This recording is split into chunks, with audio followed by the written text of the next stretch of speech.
I believe at this point, Dylan is using the tragic death of his friend as a crutch at times. This is what he told me. Mom, I wake up thinking about it. I go to bed thinking about it.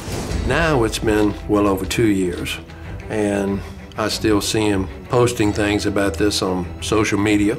I don't know whether he's crying out for attention or whether he really feels that way, but at some point you have to move forward with your life.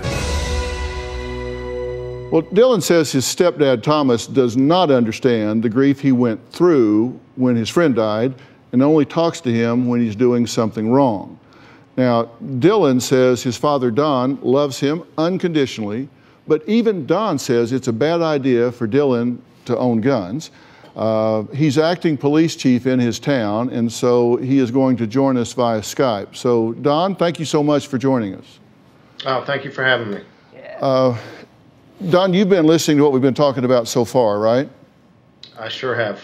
First, let me just give you the opportunity to add anything or respond to anything that's been said so far. Thomas's comments that she posted on the board, I mean, that could have been the end of the show.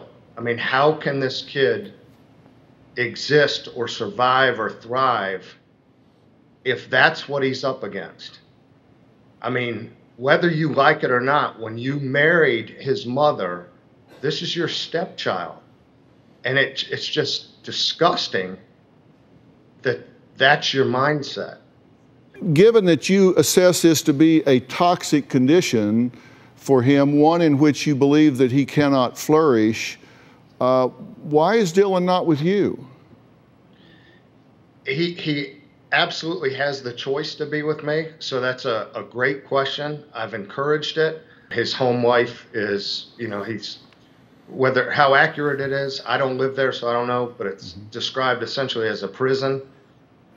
He is not doing well. Well, if it's a prison, the inmates have taken over because he's kind of running the prison. And you're not there every day. You don't live with the behavior every day. You don't live with the outbursts. But he has lived with me for years, day. So he knows and me. the disrespect. And if someone stood up in your house that was not your child, but you were responsible for at 22, stand up and saying disrespectful things to you, you wouldn't accept it. You wouldn't accept it in your house. You wouldn't accept it in your everyday life. I probably wouldn't, but I would show this person who's my son love and compassion and empathy. I do show that to my son. I show my son that every day. He is in a terrible mindset. Can we agree that this family is dysfunctional at this point?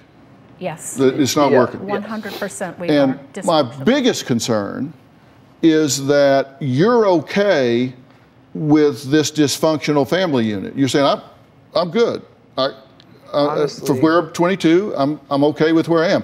I'm living with my mother. I'm telling her she's a bitch, and we're going back and forth. To be fair, I've never called her a bitch.